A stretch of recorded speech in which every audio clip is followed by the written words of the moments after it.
Ndoa ya kaka wa Diamond Platnumz, Romy Jones na mke wake Kay Jones imefika tamati.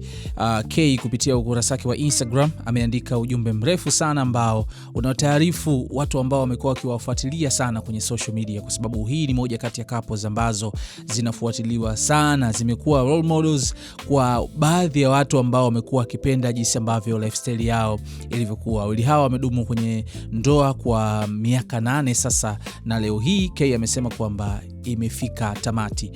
Kay ameandika kwamba wakati mwingine maisha hutupeleka kwenye njia ambazo hatukuwahi kutarajia kuzitembea.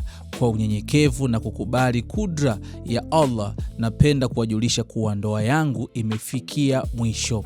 Ingawa sitazungumzia sababu zilizopelekea uamuzi huu, naweza kusema kuwa umefikiwa baada ya tafakari ya kina, dua nyingi na kuzingatia kwa makini. Kuna baadhi ya hadithi, kurasa za maisha hazidumu milele, lakini huacha mafunzo, ukuaji na shukrani ambazo hubaki nasi daima.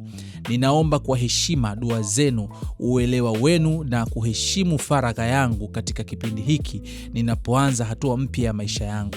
Mwenyezi Mungu awajalie wote wanaopitia mabadiliko magumu utulivu wa moyo, hekima na wepesi katika kila jambo. Alhamdulillah kwa kila hali.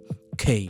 So huo ndio ujumbe wa Kay kupitia ukurasa wa Instagram. Nimeona mastaa mbalimbali wamecomment hapa. Nimeona Barnaba amecomment, no mama shetani ashindwe. Kay amekuja amemjibu akacheka, shetani kashinda toto kwa mara ya kwanza. Comment ni nyingi sana. Nimeona Udayana amecomment kwamba kwa kweli hata mimi nisingeweza kuwa na mtu ambaye muda wote ana comment kila page kama shabiki wa udaku bana.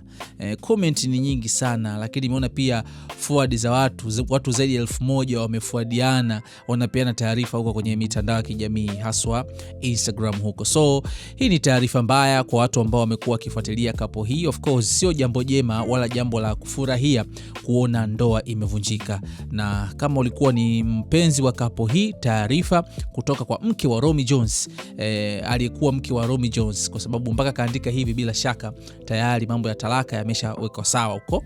Kay ameandika kwamba mpaka sasa ndoa yao imefika ukingoni.